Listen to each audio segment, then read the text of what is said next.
ഇന്ന് ഞാൻ ചെയ്യുന്നത് ഒരു വാഷിംഗ് മെഷീനെക്കുറിച്ച് ബേസിക് ആയിട്ടുള്ള കുറച്ച് ഐഡിയയും കാര്യങ്ങളും ഒക്കെ ആയിട്ടുള്ളൊരു വീഡിയോ ആണ്. അപ്പോൾ ഞാൻ ഫുള്ളി ഓട്ടോമാറ്റിക് ആയിട്ടുള്ള മെഷീനും ഉപയോഗിച്ചിട്ടുണ്ട്, പിന്നെ സെമി ഓട്ടോമാറ്റിക് ആയിട്ടുള്ള മെഷീനും ഞാൻ ഉപയോഗിച്ചിട്ടുണ്ട്. നമുക്കറിയാം പലതരം വാഷിംഗ് മെഷീൻസ് ഉണ്ട്. ഇപ്പോൾ ഇതാണെങ്കിൽ സെമി ഓട്ടോമാറ്റിക് ആണ്. പകുതി കാര്യങ്ങൾ നമ്മൾ തന്നെ ചെയ്യണം. ഇതിന് 2 അറകളാണ് ഉണ്ടാവുക. പിന്നെ ഉള്ളത് ഫുൾ ഓട്ടോമാറ്റിക് ടോപ്പ് ലോഡ് മെഷീനാണിത്. ഇതിന് മുകളിൽ കൂടെ തുണികൾ ഇടാം, ഒറ്റ അറയേ ഉണ്ടാവുള്ളൂ. പിന്നെ വരുന്നതാണ് fully automatic front load washing machine. ഇതിനാണെങ്കിലും ഒറ്റ അറയേ ഉള്ളൂ. നമുക്ക് ഇങ്ങനെ ഫ്രണ്ടിലൂടെ വേണം തുണികളൊക്കെ ഇട്ട് കൊടുക്കാനായിട്ട്. പേര് പോലെ തന്നെ എല്ലാ പണികളും വാഷിംഗ് മെഷീൻ തന്നെത്താൻ ചെയ്തോളും. നമ്മളുടെ ആവശ്യമൊന്നുമില്ല. ഇടയ്ക്ക് തുണികൾ ഇട്ട് കൊടുത്തു കഴിഞ്ഞാൽ എല്ലാം കഴിഞ്ഞിട്ട് നമുക്ക് പുറത്തേക്ക് എടുത്താൽ മതി. അപ്പോൾ ടൈമൊക്കെ വളരെ കുറച്ചുള്ളവർക്ക് ഫുള്ളി ഓട്ടോമാറ്റിക് വാഷിംഗ് മെഷീനാണ് എപ്പോഴും നല്ലത്. അപ്പോൾ സെമി ഓട്ടോമാറ്റിക് വാഷിംഗ് മെഷീൻ ആണെങ്കിൽ ഒരു 8000 രൂപ മുതൽ സ്റ്റാർട്ടിംഗ് റേറ്റ് വരുന്നുണ്ട്. നമുക്ക് കുറച്ച് വിലക്കുറവിലൊക്കെ കിട്ടും. അതിന് ഇതുപോലെ അറ ഉണ്ടാവും. ഇതിലാണ് നമ്മൾ തുണി അലക്കുന്നത്. തുണികൾ കൂട്ടി ഉരഞ്ഞിട്ടാണ് അതിൽ അഴുക്കൊക്കെ പോകുന്നത്. തുണി അലക്കിയതിന് ശേഷം നമുക്ക് ഈ അറയിൽ ഇട്ടിട്ട് വേണം അതൊന്ന് നന്നായിട്ട് ഡ്രൈ ചെയ്തെടുക്കാനായിട്ട്. പിന്നെ വരുന്നത് fully automatic top load washing മെഷീനാണിത്. ഇതിൽ നമ്മൾ തുണികൾ ഈ അടപ്പ് തുറന്നിട്ട് മോൾ ഭാഗത്ത് കൂടെ നമുക്ക് ഇട്ട് കൊടുക്കാം. അലക്കലും എല്ലാം കഴിഞ്ഞിട്ട് നമുക്ക് തുണികൾ പുറത്തേക്ക് എടുക്കാം. ഒരു 15000 രൂപ മുതൽ ടോപ്പ് ലോഡ് വാഷിംഗ് മെഷീൻ നല്ലത് നമുക്ക് വാങ്ങിക്കാൻ കഴിയും. സെമി ഓട്ടോമാറ്റിക് വാഷിംഗ് മെഷീന് വെള്ളത്തിൻ്റെ ചിലവ് വളരെ കുറവാണെന്ന് മാത്രമല്ല ലൈഫ് കൂടുതൽ ആയിട്ട് ലാസ്റ്റ് ചെയ്യണത് കൂടിയാണ് കേട്ടോ. ടോപ്പ് ലോഡ് ഫുള്ളി ഓട്ടോമാറ്റിക് മെഷീനേക്കാളും ഫ്രണ്ട് ലോഡ് ഫുള്ളി ഓട്ടോമാറ്റിക് മെഷീനേക്കാളും വളരെ ചിലവ് കുറവാണ് വെള്ളത്തിന്. പിന്നെ വരുന്നതാണ് ഫുള്ളി ഓട്ടോമാറ്റിക് വാഷിംഗ് മെഷീൻ. ഇതിപ്പോൾ LGയുടെ ഏറ്റവും പുതിയ മോഡൽ വാഷിംഗ് മെഷീനാണ്. ഇത് നമ്മൾ വാങ്ങിക്കൊണ്ടുവന്നാൽ എന്തൊക്കെയാണ് ശ്രദ്ധിക്കേണ്ട കാര്യങ്ങൾ എന്നുകൂടി ഞാനിവിടെ പറയുകയാണ്. അപ്പോൾ നമ്മൾ fully automatic washing machine front load washing machine വാങ്ങിക്കൊണ്ടുവന്ന് കഴിഞ്ഞാൽ നമ്മൾ ഒരു കാരണവശാലും നമ്മൾ അത് ഈ പാക്കറ്റ് അഴിക്കുന്നതിന് മുന്നേ ഒന്ന് ഓണാക്കി നോക്കാമെന്നൊക്കെ വിചാരിച്ചിട്ട് ഓണാക്കി നോക്കരുത്. അത് വാഷിംഗ് മെഷീന് വളരെ ദോഷം ചെയ്യും. അതിൻ്റെ അടിയിൽ ഒരു തെർമോക്കോൾ വെച്ചിട്ട് അവർ സെറ്റ് ചെയ്തിട്ടാണ് വാഷിംഗ് മെഷീൻ നമുക്ക് അയച്ചു തരുന്നത്. കാരണം ഇത് വണ്ടിയിലൊക്കെ വരുമ്പോൾ അതിൻ്റെ മോട്ടറൊക്കെ കടന്ന് അടിച്ച് കേടുവരാതിരിക്കാനും കൂടെ വേണ്ടിയിട്ട് അവർ നന്നായിട്ട് ഒരു തെർമോക്കോളിൻ്റെ ഇതിൽ അത് ഫിക്സ് ചെയ്തിട്ട് മെഷീൻ ഒട്ടും കേടുവരാതിരിക്കാൻ വേണ്ടിയിട്ട് മോട്ടറൊക്കെ സ്റ്റക്കാക്കി വെച്ചിട്ടാണ് നമുക്ക് ഇങ്ങോട്ട് തരുന്നത്. ഇത് കണ്ടോ, ഇതിൻ്റെ വാഷിംഗ് മെഷീൻ എടുത്തു കഴിഞ്ഞാൽ അതിൻ്റെ തെർമോക്കോളിൻ്റെ ഭാഗമാണിത്. ഇതൊക്കെ മോട്ടറിൻ്റെയും ഇതിൻ്റെ ഇടയിൽ ഇങ്ങനെ കയറ്റി വച്ചിട്ട് നല്ല ടൈറ്റാക്കി ഫിറ്റ് ചെയ്തിട്ടാണ് പാക്ക് ചെയ്തിട്ട് നമുക്ക് കിട്ടുന്നത്. ആ സമയത്ത് നമ്മൾ ഓണാക്കി കഴിഞ്ഞാൽ വാഷിംഗ് മെഷീൻ നന്നായി ജെർക്ക് ചെയ്തിട്ട് വാഷിംഗ് മെഷീൻ ഡാമേജ് ആവാനും പിന്നെ 4 ഭാഗത്തുള്ള സ്ഥലങ്ങളൊക്കെ ഡാമേജ് ആവാനും ഒക്കെ സാധ്യതയുണ്ട്. അതുകൊണ്ട് ഒരു കാരണവശാലും അതിൻ്റെ ആ കമ്പനിയുടെ ആൾ വന്നിട്ട് നമുക്കത് ഡെമോ ഒക്കെ കാണിച്ച് തന്നിട്ട് അത് നമുക്ക് എല്ലാം ചെയ്തു തരും.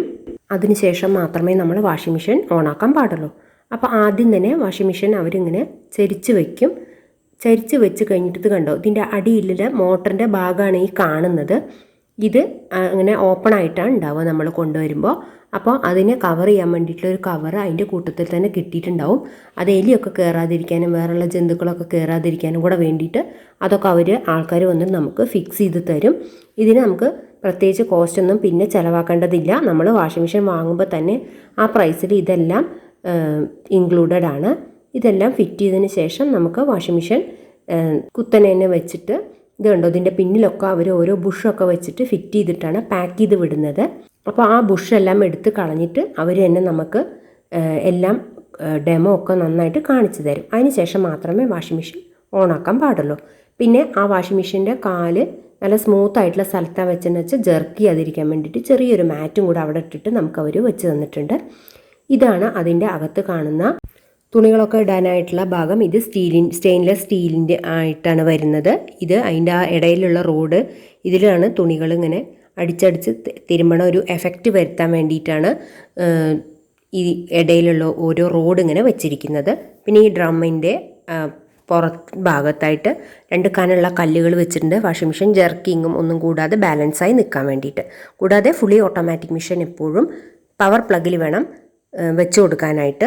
പിന്നെ വാഷിംഗ് മെഷീൻ വെക്കുന്ന ആ ഭാഗത്ത് നമുക്ക് ഇതുപോലെ ടാപ്പിൻ്റെ സൗകര്യം ഉണ്ടായിരിക്കണം. ഇതിൻ്റെ ഔട്ട്ലെറ്റാണ് ഇത് വരുന്നത്. ഇത് കുറച്ചിങ്ങനെ പൊക്കത്തിലിങ്ങനെ ചുമരിലിങ്ങനെ ഫിക്സ് ചെയ്താലും കുഴപ്പമൊന്നുമില്ല. വെള്ളം കളയുന്നത് പമ്പ് ചെയ്തിട്ടാണ്, അതുകൊണ്ട് തന്നെ ചുമരിലേക്ക് കുറച്ച് പൊക്കത്തിലായിട്ട് ഡ്രെയിനേജ് കൊടുത്തതുകൊണ്ട് കുഴപ്പമൊന്നുമില്ല, അതൊക്കെ പോയിക്കോളും വെള്ളം. പിന്നെ വാഷിംഗ് മെഷീൻ്റെ ഡോറൊക്കെ കൈകാര്യം ചെയ്യുമ്പോൾ വളരെ സോഫ്റ്റായിട്ട് വേണം കൈകാര്യം ചെയ്യാനായിട്ട്. ഈ വാഷിംഗ് മെഷീൻ്റെ കപ്പാസിറ്റി 6.5 kg ആണ്. അതായത് ഉണങ്ങിയ തുണികൾ, വെറ്റായിട്ടുള്ള തുണികൾ 6.5 kg വരെ നമുക്ക് ഇട്ട് കൊടുക്കാം. പിന്നെ തുണികൾ ഇട്ട് കൊടുക്കുമ്പോൾ ഈ വരെയാണ് തുണികൾ ഇട്ട് കൊടുക്കേണ്ടത്. അതായത് ഡോറ് അടച്ചു കഴിഞ്ഞാൽ ഇതിൻ്റെ ഈ വശം വരെ മാത്രമേ തുണികൾ ഉണ്ടാവാൻ പാടുള്ളൂ.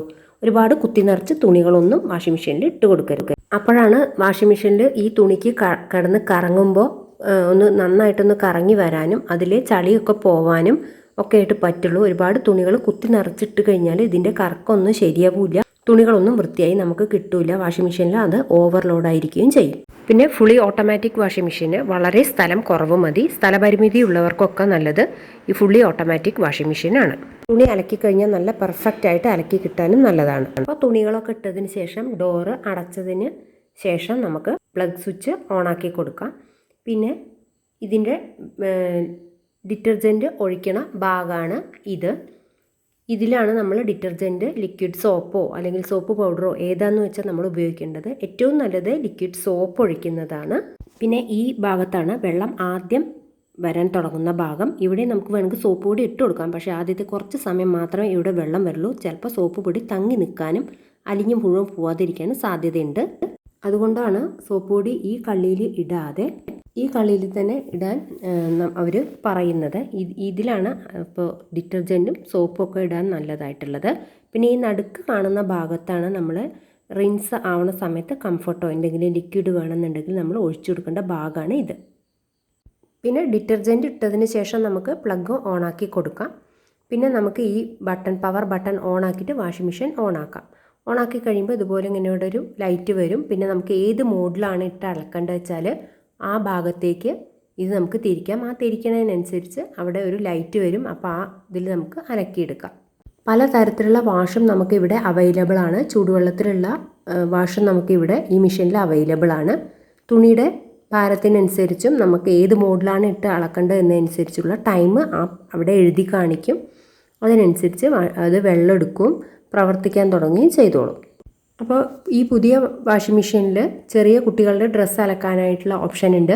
പിന്നെ അലർജിക് ആയിട്ടുള്ള തുണികളൊക്കെ നമുക്കൊന്ന് സ്റ്റീം ചെയ്തിട്ട് അലക്കണം. ഇപ്പോൾ ഈ കൊറോണ സാഹചര്യമൊക്കെ ഉള്ളതുകൊണ്ട് അങ്ങനെ വേണമെങ്കിൽ അലക്കാനുള്ള മോഡും എല്ലാം ഉണ്ട്. അപ്പോൾ അതിനനുസരിച്ച് നമ്മൾ ഇട്ട് കൊടുത്തു കഴിഞ്ഞാൽ വാഷിംഗ് മെഷീൻ പ്രവർത്തിക്കാൻ തുടങ്ങിക്കോളും.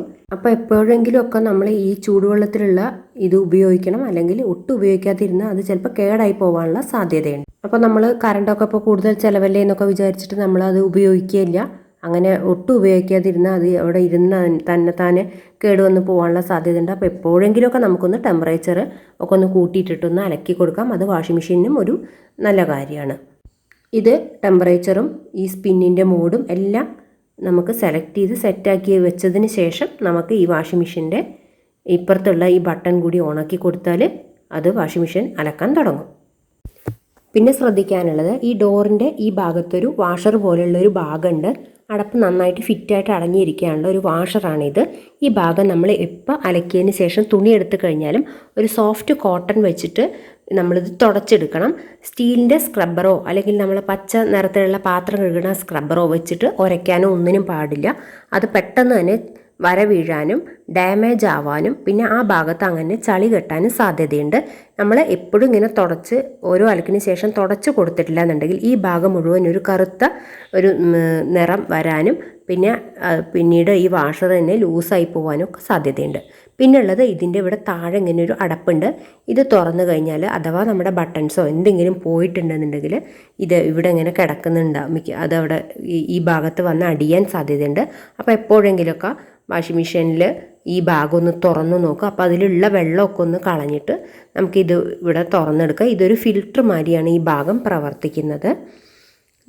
പിന്നെ ഈ ഭാഗത്തു കൂടെയാണ് വാഷിംഗ് മെഷീനിൽ നമുക്ക് വെള്ളമൊക്കെ ഡ്രമ്മിലുള്ള വെള്ളമൊക്കെ ചിലപ്പോൾ സമയത്ത് ഒഴിവാക്കി കൊടുക്കണം എന്നുണ്ടെങ്കിൽ കറണ്ടൊക്കെ പോയി ഒരുപാട് സമയം തുണികൾ അതിൽ കിടന്നു വെച്ചാൽ നമ്മൾ ഈ പൈപ്പ് കൂടെ വെള്ളം മുഴുവൻ കളഞ്ഞതിന് ശേഷം മാത്രമേ വാഷിംഗ് മെഷീൻ ഓപ്പൺ ആക്കാൻ പാടുള്ളൂ. അല്ലെങ്കിൽ എല്ലായിടത്തു കൂടെയും വെള്ളം അങ്ങനെ ഡോറ് കൂടെ അങ്ങനെ പുറത്തേക്ക് ഒഴുകി വരും. പിന്നെ ഇത് തുറന്നു കഴിഞ്ഞാൽ നമ്മൾ കൃത്യമായിട്ട് അതുപോലെ തന്നെ ഫിറ്റ് ചെയ്തിട്ട് അടച്ച് വെക്കണം. അല്ലെങ്കിൽ ഇത് കൂടെയൊക്കെ വെള്ളം ലീക്കായി പോവാനും പിന്നെ വാഷിംഗ് മെഷീന് തുരുമ്പെടുക്കാനുമുള്ള സാധ്യതയുണ്ട്. അതുപോലെ തിരിച്ച് അടച്ച് വെക്കുമ്പോൾ നന്നായിട്ട് ശ്രദ്ധിക്കണം. പിന്നെ ഇതിൻ്റെ മുകളിൽ തന്നെ ഒരു ടബ് ക്ലീനർ എന്ന് പറഞ്ഞിട്ട് ടബ് എങ്ങനെ ക്ലീൻ ചെയ്യേണ്ടത് അതിൻ്റെ എല്ലാം ഇൻസ്ട്രക്ഷൻസ് കൊടുത്തിട്ട് ഒരു പേപ്പർ ഇവരിവിടെ ഒട്ടിച്ച് വെച്ചിട്ടുണ്ട്. ഇതിനനുസരിച്ച് നമ്മൾ ഇടയ്ക്കൊന്ന് ടബ് ക്ലീൻ ചെയ്ത് കൊടുക്കണം. ഓരോ 30 അലക്കിന് ശേഷമോ അല്ലെങ്കിൽ ഒരു 40 മുതൽ 45 ദിവസങ്ങൾക്ക് ശേഷമോ 45 അലക്കൊക്കെ കഴിയുമ്പോൾ തന്നെ നമുക്കൊന്ന് ടബ് ക്ലീൻ ചെയ്ത് കൊടുക്കാം. അപ്പോൾ എന്നും അലക്കുന്നവരാണെങ്കിൽ 30 ദിവസമൊക്കെ കഴിഞ്ഞാൽ ഒന്ന് ക്ലീൻ ചെയ്ത് കൊടുക്കുന്നത് നന്നായിരിക്കും. അപ്പോൾ ആ ടബിന് പ്രത്യേകിച്ച് കംപ്ലൈൻറ്റും ഒന്നും വരില്ല, കൂടുതൽ കാലം നിൽക്കുകയും ചെയ്യും. പിന്നെ ഈ വാഷിംഗ് മെഷീൻ്റെ ബാക്ക് വശത്താണ് ഇതിൻ്റെ വാട്ടറിൻ്റെ ഇൻലെറ്റ് വരുന്നത്. ഇത് എപ്പോഴെങ്കിലും ഒരു മാസത്തിൽ ഒന്ന് ഊരിയിട്ട് ഒന്ന് ജസ്റ്റ് ഒന്ന് തുടച്ചിട്ട് ഫിറ്റ് ചെയ്ത് കൊടുക്കണം. നല്ല ആയിട്ട് വെള്ളം ഫോഴ്സിൽ വരാനും ഒക്കെ നല്ലതാണ്. അവിടെ വല്ല കരടൊക്കെ അടിഞ്ഞു കൂടിയിട്ടുണ്ടോ നോക്കണം. പിന്നെ വാഷിംഗ് മെഷീനിൽ ഒരിക്കലും നമ്മൾ ഡിറ്റർജൻറ്റോ സോപ്പിൻ്റെ ലിക്വിഡൊന്നും ഓവറായിട്ട് ഒഴിച്ചു കൊടുക്കരുത്. അത് ഈ അടപ്പിനും ഈ ഭാഗത്തിനൊക്കെ സ്റ്റെയിൻ വരാനൊക്കെ സാധ്യത കൂടുതലാണ്. ഒരുപാട് തുരുമ്പിച്ച് ഇതുപോലെ ആയിട്ട് വാഷിംഗ് മെഷീൻ തന്നെ ഡാമേജ് ആയി പോവാൻ വളരെ സാധ്യത കൂടുതലാണ്. പിന്നെ വാഷിംഗ് മെഷീനിൽ എപ്പോഴും നല്ല ക്വാളിറ്റി ആയിട്ടുള്ള ലിക്വിഡ് ആയിട്ടുള്ള ഡിറ്റർജൻറ്റ് മാത്രം ഉപയോഗിക്കുക. അല്ലെങ്കിൽ വാഷിംഗ് മെഷീൻ പെട്ടെന്ന് കേടാവാനും അതിൻ്റെ ഡ്രമ്മും എല്ലാം നശിച്ചു പോകാനും എല്ലാം സാധ്യതയുണ്ട്. അപ്പോൾ ഇത്രയും വില കൊടുത്ത് നമ്മൾ വാങ്ങി വെച്ച വാഷിംഗ് മെഷീനല്ലേ, അപ്പോൾ നല്ല ക്വാളിറ്റിയുള്ള ലിക്വിഡ് ഡിറ്റർജൻറ്റ് തന്നെ എപ്പോഴും ഉപയോഗിക്കുക. അത് തുണികൾക്കും നല്ലതാണ്, വാഷിംഗ് മെഷീനും നല്ലതാണ്. തുണികൾ ഒട്ടും അതിൻ്റെ കളറൊന്നും ഫെയ്ഡായി പോകില്ല. വാഷിംഗ് മെഷീനാണെങ്കിൽ നമുക്ക് നല്ല ലൈഫ് കിട്ടുകയും ചെയ്യും. അപ്പോൾ ഞങ്ങൾ ഒരു 10-15 വർഷത്തിലധികം ഉപയോഗിച്ച ഫുള്ളി ഓട്ടോമാറ്റിക് ആയിട്ടുള്ള മുന്നത്തെ വാഷിംഗ് മെഷീനായിരുന്നു ഇത്. IFBയുടെ വാഷിംഗ് മെഷീനാണ് കേട്ടോ. ഇപ്പോൾ വാങ്ങിച്ചത് LGയുടെ വാഷിംഗ് മെഷീനാണ്. ഫുള്ളി ഓട്ടോമാറ്റിക് വാഷിംഗ് മെഷീൻ പെട്ടെന്ന് കേടായി പോകുമെന്ന് പറഞ്ഞു കേട്ടിട്ടുണ്ട്. പക്ഷേ എനിക്ക് അങ്ങനെ ഒരു പ്രശ്നം ഉണ്ടായിട്ടില്ല. പിന്നെ വാഷിംഗ് മെഷീന് കൂടുതൽ ലൈഫ് കിട്ടാനായിട്ട് നമ്മളെപ്പോഴും സന്ധ്യാസമയത്തൊന്നും വാഷിംഗ് മെഷീൻ ഓണാക്കി ഇടരുത്. 6 മണി മുതൽ 8 മണി വരെ കൂടുതൽ വോൾട്ടേജ് ഫ്ലക്ച്വേഷൻ വരുന്ന സമയമാണ്. ആ സമയത്തൊന്നും നമ്മൾ വാഷിംഗ് മെഷീൻ പ്രവർത്തിപ്പിക്കാതിരിക്കുക. ഇത്രയൊക്കെ കാര്യങ്ങൾ ശ്രദ്ധിച്ചാൽ നമുക്ക് വാഷിംഗ് മെഷീൻ കുറേ കാലം നന്നായിട്ട് തന്നെ യൂസ് ചെയ്യാനും പറ്റും. അപ്പോൾ വീഡിയോ ഒക്കെ എല്ലാവരും സ്കിപ്പ് ചെയ്യാതെ തന്നെ കാണണേ. പിന്നെ എൻ്റെ ഈ വീഡിയോ നിങ്ങൾക്ക് ഇഷ്ടമായ ഒന്ന് ലൈക്ക് ചെയ്യുക, ഒരു ഷെയർ, ഒരു കമൻറ്റ്, ആരും അതൊന്നും മറക്കരുത് കേട്ടോ. പിന്നെ നമ്മൾ വാഷിംഗ് മെഷീൻ തിരഞ്ഞെടുക്കുമ്പോൾ 5 സ്റ്റാർ ഉള്ള വാഷിംഗ് മെഷീൻ തന്നെ തിരഞ്ഞെടുക്കുക. അത് നമുക്ക് കറണ്ടിൻ്റെ ഉപയോഗം അത്രയും കുറച്ച് കിട്ടുന്നതിനും കൂടെ സഹായിക്കും. ഇത് മോട്ടറിന് 10 വർഷം വാറണ്ടി ഉള്ള വാഷിംഗ് മെഷീനൊക്കെ ഇപ്പോൾ പുതിയതായിട്ട് വരുന്നുണ്ട്.